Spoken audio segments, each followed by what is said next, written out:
What's up, everyone? My name is Mark, and this is Mo. what's going on, everybody. Hopefully, you guys had a good week. Mo, this was a very interesting week and weekend, as a matter of fact. What'd you end up doing this weekend, by the way? Bro, it was my son's birthday, so we celebrated at home on Friday. Saturday we went out. Sunday we did another little celebration at home. So just basically ate stuff that I shouldn't be eating. So, is that like a cultural thing? You guys celebrate the birthday multiple times? No, it's not a cultural thing. He just got lucky this time around. So Oh, on the actual day of his birthday, we had just close family. Saturday was all his friends, and Sunday were the cousins that wanted to come and see him. So we did like 3 cakes, 3 days. And then Monday was Halloween. So this kid ate candy every single day. yeah. The Halloween was pretty lit here in my neighborhood, so it was pretty awesome, man. It was You guys funny. I do, don't know if you you, guys do full huh? chocolate bars? Say that again. You guys do full chocolate bars for trick or treating? Some people do in the neighborhood. It just depends, like who's giving out candy and stuff. But we got some pretty good ones, for Most sure. of And the I took them, most of course. most houses here, they all do full chocolate. So it was me and my 2 sons and my wife. We had like I think a garbage bag full of candies last night. It was like an hour You just you live trick in or a rich treating. neighborhood. You live in a rich neighborhood. That's why. No, we're gonna Mark. We're gonna tell our my son today that we ate all this candy and record it. And we do this every year. You want to know? You want to know a thing I did with my kids until they got older? I would tell them that they have to feed the boogeyman every Halloween night. So all the candy you have to put underneath your bed, and the boogeyman will come and he'll eat all your candy. He'll leave you a toy. That way, we could take the toys. I mean, the candy, and then just give them a toy. That way, they don't eat a bunch of candy. So it was kind of smart, in my Yeah. opinion. So we were doing that for many years until my son caught on and he ruined it for everybody. So but yeah, man, there's not that many viewers here. I don't think it doesn't look like it. But let's talk about the Nancy Pelosi thing real quick, man. I don't know if you've been following that. Did you hear the news with her husband getting attacked? No, I haven't. Oh, really? Okay. So over the weekend, I think it was maybe it was Thursday, maybe Friday, I don't know. But police were called to his house at like around 2 a.m.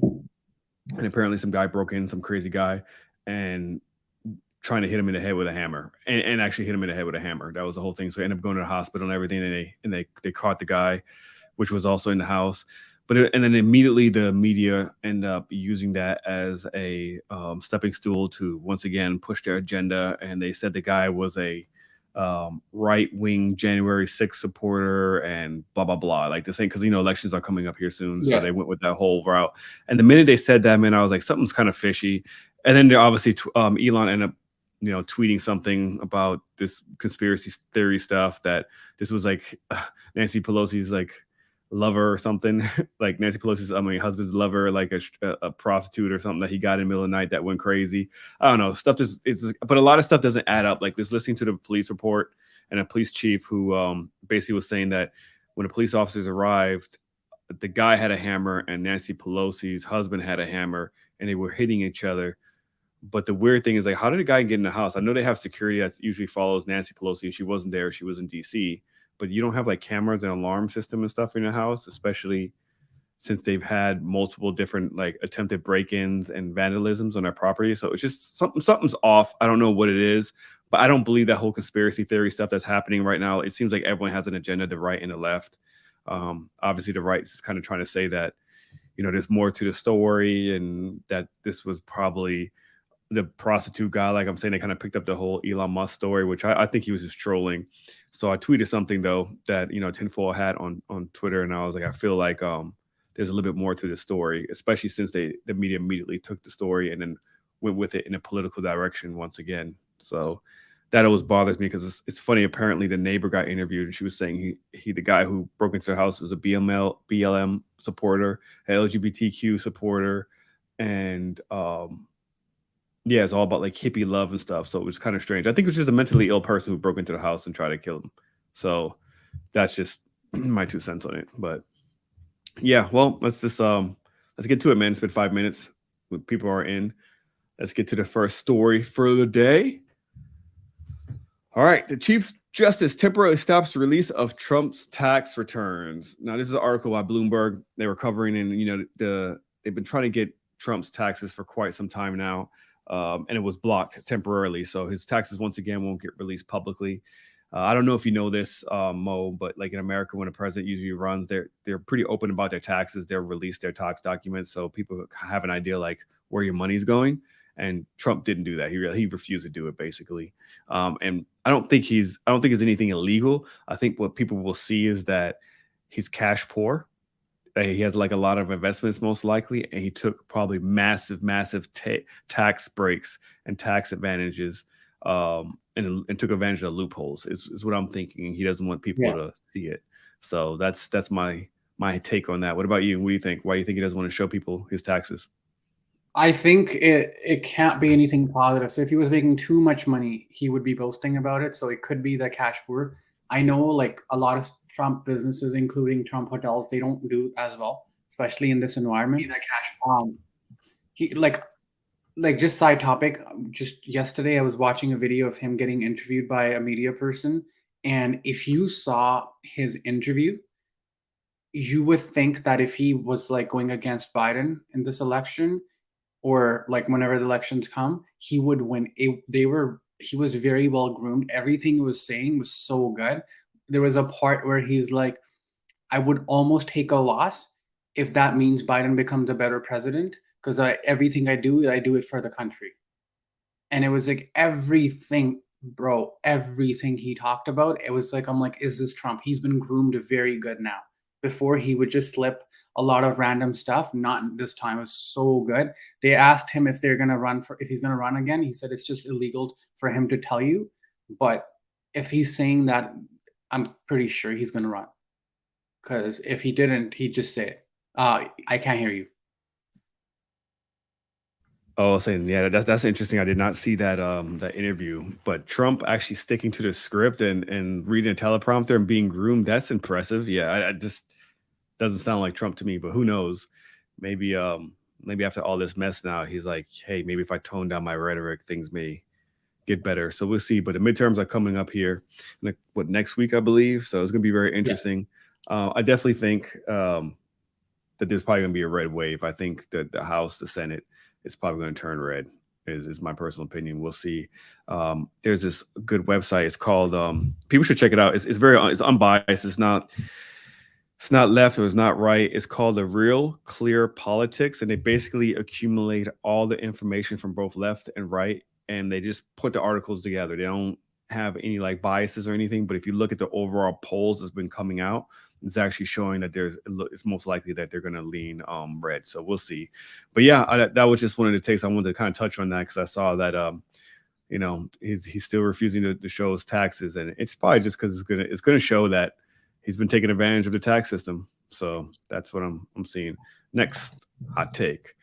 All right, the Treasury sets a new rate on the I bonds. So if a lot of people remember last month, there was a lot of people talking about the bonds, the I bonds, invest money into the I bonds because it was at 9.63%.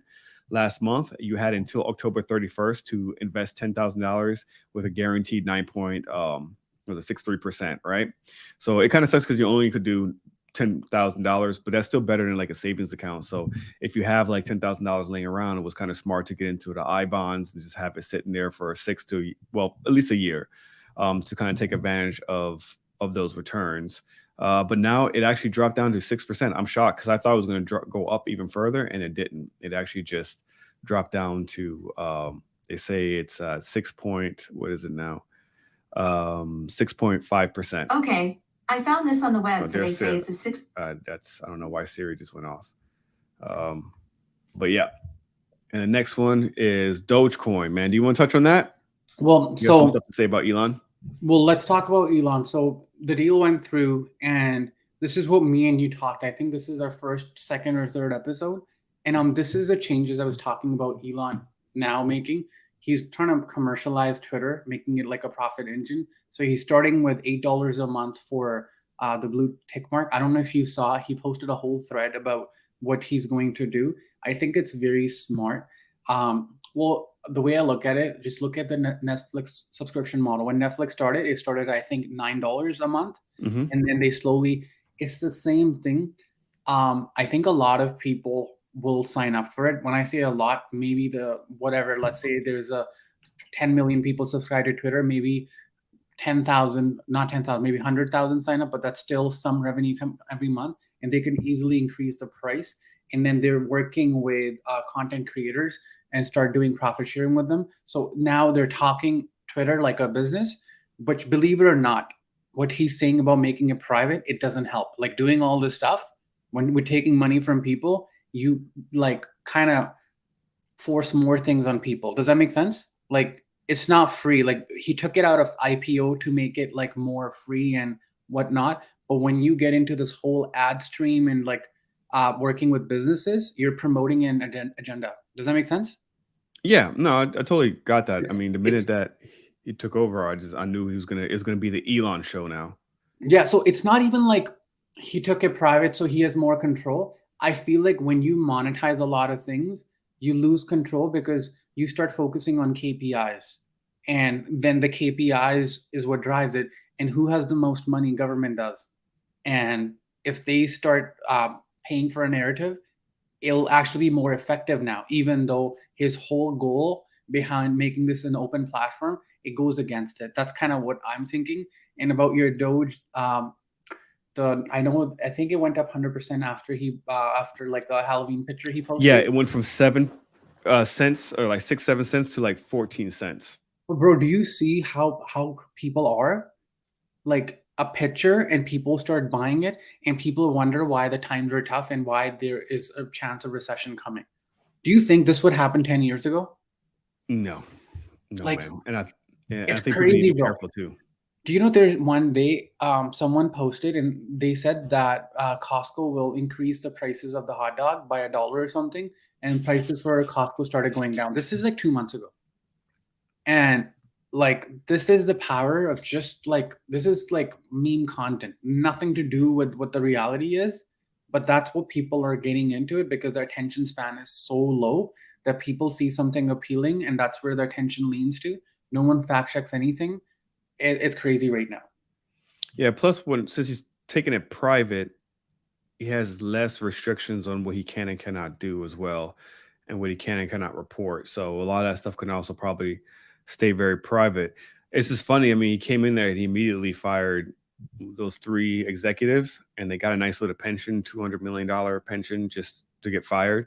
And then, but it's funny, man. Like, but you're right. The attention span of this country is like really, it's like declining significantly. Like they need that quick message without looking any further. It's like, I don't know if you saw that the 2 guys who trolled and they said they were engineers who got fired at Twitter, and the news literally picked it up at first and they thought it was real like engineers without even doing any investigation, just reported that story and people believed it. And it's insane. So I want to touch base. One of the things you sent me was some people talking about Elon Musk and like how Parag Agrawal will get a $42 million payout. And people were talking about he doesn't get the payout if it's not for cause. So the actual employment term is called just cause. So if someone gets terminated for just cause, they miss out on that. Just cause can also be for other stuff like not living the values. So there's a very big gray area there. I know this because this is literally what we used to study in corporate, and this is my background.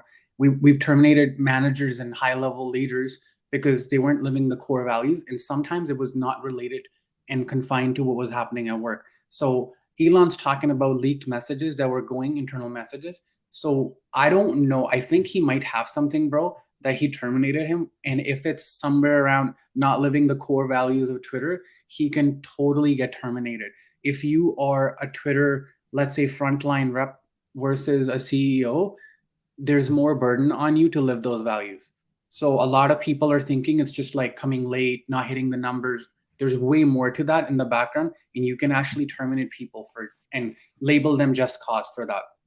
But you still will get that severance package though. No, correct? You won't.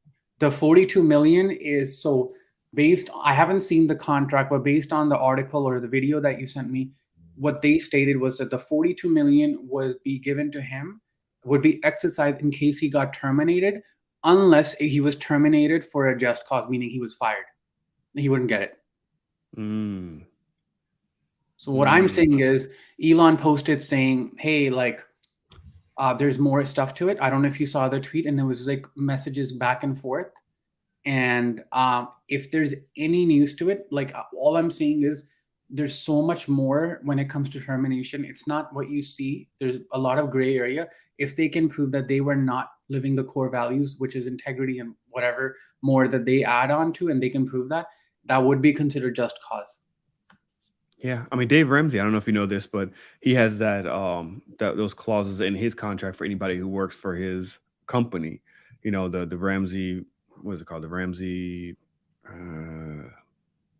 foundation or something like that. I don't know, but anyways, if you work for Dave Ramsey, there's clauses in there, especially in the morals aspect of things when it comes to being Christian, not having out of wedlock sex and stuff like that. That's why you see a lot of employees that end up getting fired. I mean, he was just in the news a couple months ago where I think a lady got terminated for being in a relationship and having sex with somebody, and she was not married. So those clauses do exist, and people can't get mad about it. This is what you signed, right? It's kind of like what Kanye West running around right now and complaining and whining about the contracts that he had, and how he doesn't have the rights to anything, or how Adidas has all the rights to the Yeezys now. Dude, that's, you signed that contract. You signed that contract, and it was an amazing deal for you until you lost that contract. Now you want to complain and bitch about it. So, yeah, we'll see what happens, man. Do you think Dogecoin is going to go higher than 14 cents? It depends, man. The question is it sustainable to keep that price? That's what I look at, because every time this thing goes, someone or a group of people get rug pulled, meaning this price goes down and they lose money. And I think there's a ongoing case against Elon for pumping it and then dumping it before he got into SNL. So, like, if he continues on this path, I think things aren't looking good for him either. Like, it's like we're in the cancel culture where people catch on to the BS, and if you keep building on it, you just get canceled. And I think a lot of stuff Elon's doing isn't making sense for shareholders. For instance, overpaying for Twitter made no sense. Then backing out made no sense. Then the whole Doge thing. Now, I don't know if you know this, he's taking a lot of data developers and employees from Tesla and getting him to work on Twitter. The Tesla shareholders, however, aren't going to be happy about it. And all this attention from Elon moving from Tesla to Twitter isn't really good for stockholders. One of the things Mark was saying, or M Square was saying, why could Tesla go down? This is a big reason why it could go down, because as a leader, Tesla on its own is a big company. No matter how smart or genius Elon is, splitting the time between the two with the kind of competition he's going to get from Ford and GM, who are backed by the government, I think there's a lot of tough time coming for him, and he doesn't think before he speaks either. So that is true, but I think there's rumors stating that he's not going to be the head of Twitter. He's going to really put some. I mean, he's going to own Twitter, but he's going to put executives and folks in place to end up running it, so he could continue to focus on Tesla and SpaceX and all the other stuff that he was actually, true. But he's moving the key members of Tesla into Twitter, which is worse than him actually doing, because they're the ones that doing the day-to-day operation, and he's moving them. And like what I'm saying is, I don't care if actually anything changes, but as a shareholder, it will make me nervous. If that makes any sense. That's what I'm saying. And if a major shareholder is like, yo, this is not worth my time, I'm going to cancel Tesla and I would rather support GM and Ford, which could happen because you want certainty. And when you get political backing, it makes sense. And there's more scope for them to move up because they're so low right now. Absolutely. That idea. What's your thoughts though on the idea with the $8 a month for the blue check? I think it's really smart, but it kind of like makes a level playing field, because a lot of people were scamming using those blue ticks. Like, just like we talk about Discord membership and all that, a lot of people were using fake names, fake certification, but they were paying, you can pay 10, 15K. It's kind of like anything, and you can get the blue check mark and you can scam people. That is going to go away. And I think people that don't have the blue check should have higher restriction so they can cancel bots altogether, if that makes sense. Because I think it's a little expensive. $8. That's I think that's expensive. I think $199 would probably be good. But I don't know, $8, man. That's a lot of money. I think just for Twitter. I think what they look for a price, it's like anything. It's not really. They're probably looking at what's the supply and demand, what's the most amount of money they can make at what price point, and maybe that was. And I think maybe they looked at Netflix. Like in my opinion, $8 now is like $4, $3-4 before COVID because of inflation. So like I know dollar sounds like a lot, but right now, like when you leave your house and buy stuff, everything's just so priced so high now that $8 isn't really 8 anymore. Like I was just talking to a friend and I'm like 100K isn't 100K anymore. 250K seems like 100K. Back in the days when 100K was a big deal, it's not anymore. So everything's so expensive now. I agree. I definitely do. So, all right, next to the next topic, which will actually probably lead into the lunchbox conversation and wrapping it up. You say you have some option plays and stuff, but let's pull this up real quick. So it's saying that the stocks retreated in a volatile day before the Fed decision. This came out yesterday, so they noticed that the market dipped. I don't know how it ended today. I wasn't really focusing on the market. I was at work, so I missed a lot, but I did notice that the market did dip down somewhat. How did it end today? Did it ending up lower than it opened, correct? Every time we are bullish going into it, a day prior to FOMC, they reposition themselves.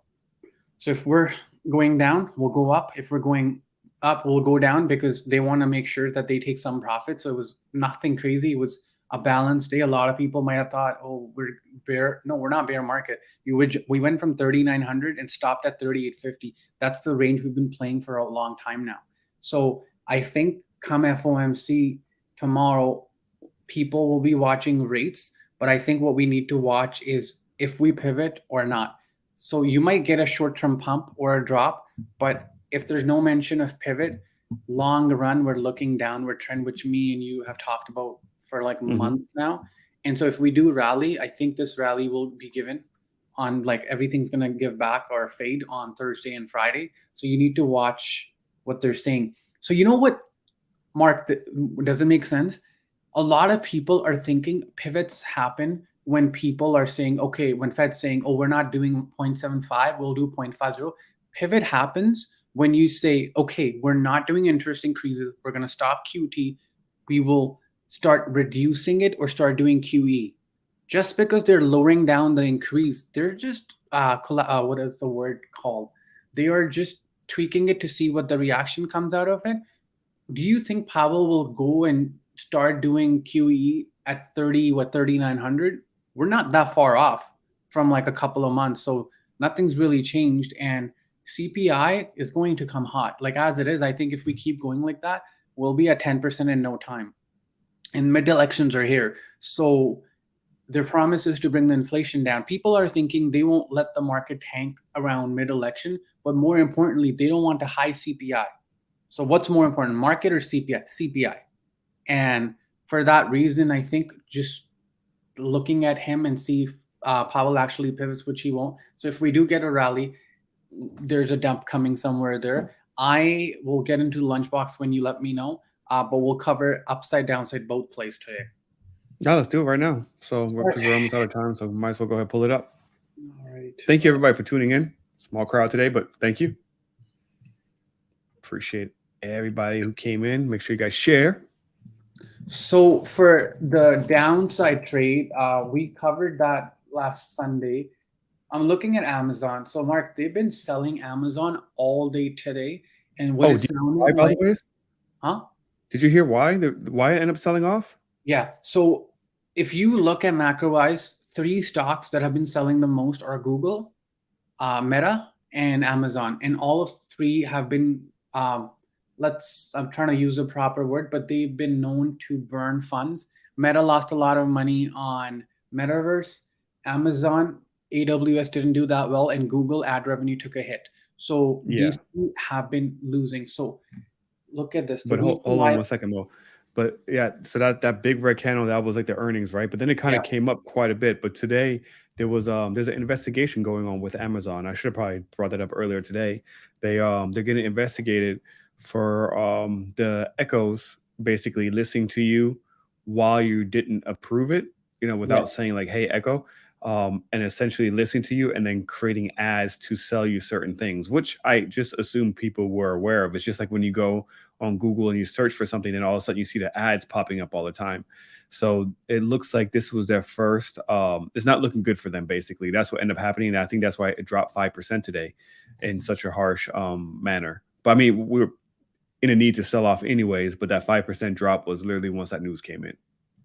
So 87 completes the gap fill. If we keep going tomorrow and the bearish side, the Friday 85 calls or 87, 88 calls look really good. This is a perfect small account friendly. So what I would like to do tomorrow is, let me just delete the drawing so we can watch it properly. This is the supply zone on it. 96.65 all the way till 97. If we fail again tomorrow on this level, I would look at puts. If not, then I'm watching the 98 level. It needs to break 98 for me to get bullish. After 98, you got 100. But if we fail around the supply, which is this area here, I'm looking at 88 puts. There'll be like 50 cents or something cheap tomorrow. So that would be downside. For upside, I'm looking at Apple. Apple is the best stocks usually for upside moves. So this thing it held 150.39, so it has strength. If we can get above 150.244, which is the 50th percentile on the fibs that I have, this is a daily fibs. We're looking at this to go back to 155. But if we give 150, just plain 150 level, we're getting 147.5 and 145. In case we do lose 150, I'm looking to add November 18th 145 puts on this. They were around $2.33 today, so $233. Apart from that, something a little bit more advanced is we follow the gamma structure on these indexes. SPX, most of the gamma is sitting at 39.50, which means if we break 39.50, we can get a rally of ages, but 39.50 will be hard to break. And if we go bearish tomorrow, 38.20 is the level you watch. If we break 38.20, we've pivoted into a bearish cycle. You look at 38.20, 3800 confirms it. The next level after that is 3600 on a longer term. What I'm not telling you to do is go, if it breaks 38.20, you get a 3600 puts, but it's just entered a bear pivot, which means the next bottom there is 3600. So the two levels, just to reiterate, is 39.50 and 38.20. We'll be watching tomorrow. Okay. And you have and that's for the weekly, of course, right? And for for the Apple Play and the other play, the Amazon Play. So what's your thoughts on Meta? Do you still think there could potentially be a pump to the upside? Yeah. So just so you know, I forgot to message you today. March, they came for 115 calls, big amounts, like huge. So yeah, you are going to do a lot of big funds are looking at Meta. You could just Google Meta. They're buying it. Look, I think they overreacted to a lot of it. This company maybe goes to zero in 10 years, but that's not how I trade it. It's just oversold right now. Doesn't mean it can go lower. Yes, it can go lower. But with everything happening, there's a lot of shorts piled up here. Just in terms of a gamma rally, if we get one on this, where's Meta? So let's pull it back up. Hold on. There you go. So this is the daily on Meta. I think it's down like 78% or something crazy. Yep, and it has a gap to fill too right up there from the sell-off. So this could do something like Netflix. It just needs some positive news. And when someone is too one-sided, hold on, let me show you we have a minute. I'll show you the Meta. It was 115. Let me tell you exactly what it came for. Hold on. I'm seeing a lot of people talking about it, and they're like, this is a good time to buy and invest into it. If you guys missed last week's episode, definitely check it out. We have Mark Monroe on there. And for the first, I would say 30 minutes or so, it was really a conversation of whether or not Meta is a good investment long-term or not. Because I'm invested in it. Obviously, I'm down significantly. I have not been a dollar cost averaging or anything, but I actually do have a temporary call for January. So because I do expect to see a possible pump, kind of similar to what happened with Snap. So Mark, Meta, we have $98 calls for 1118 for 700K. It's a clear and opener. It's not a spread. And then I saw a big one for, yeah. So there is one for May for 500,000, and there's another one for, yeah, there you go. There's another one for 115 March for 700K. Another for, so there is roughly about 5 million in calls that came today for Meta, leading from most of it was 115 for March, small amount for 1118 for 98, and then another 500,000 for June. Okay. All right. I would, if you have calls, I would try to sell the ones you have and look at these ones. They'll move much better. That's how I would do it. Yeah, roll it out. Or something. So, all right. And then the last thing we want to touch on was AMD, right? You want to touch on that real quick? Yeah, sure. So this is what AMD, let's just quickly show you guys how AMD is reacting after earnings.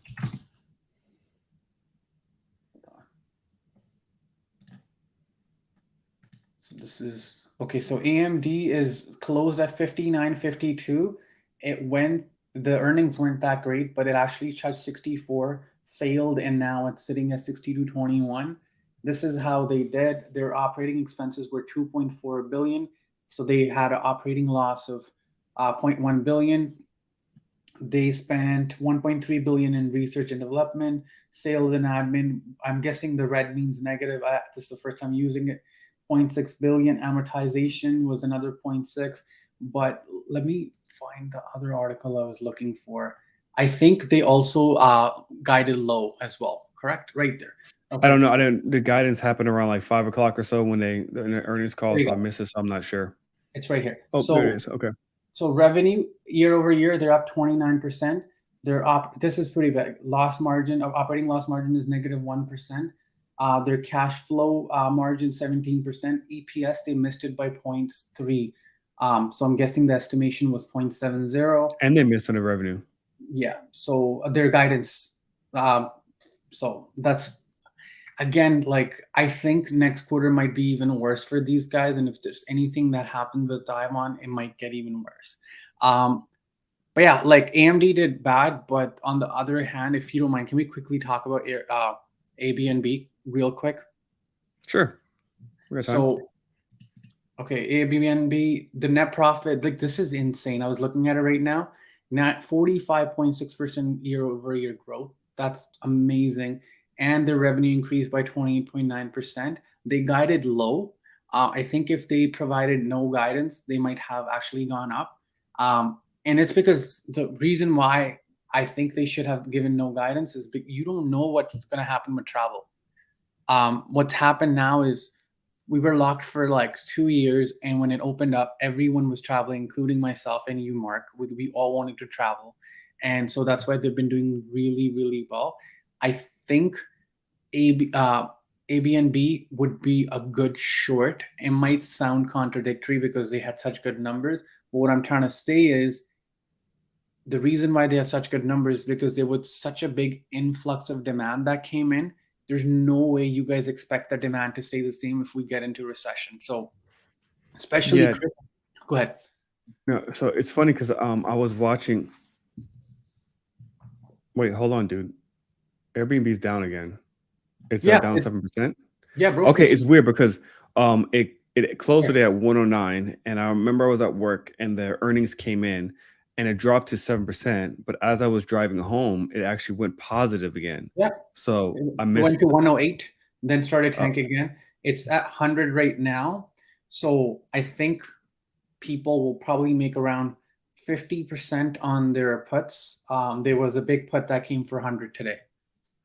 Because you and I, we had this whole conversation about Airbnb several episodes ago when I was talking about I don't see a future in Airbnb anymore, especially with all these cities who have all these restrictions on people utilizing their homes for Airbnb.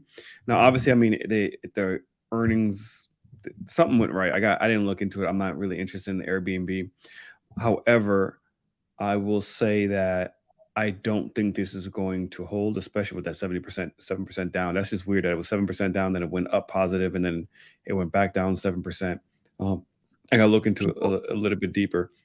People are just taking profit like you, Mark. Like how you sold Yeah. your shirt. People I did, are yeah. So everyone knows I sold all my AMD. I did take a $20 loss in all my shares. Not a big deal. I did sell all my Nvidia today as well, and I did take profit on that. I was positive.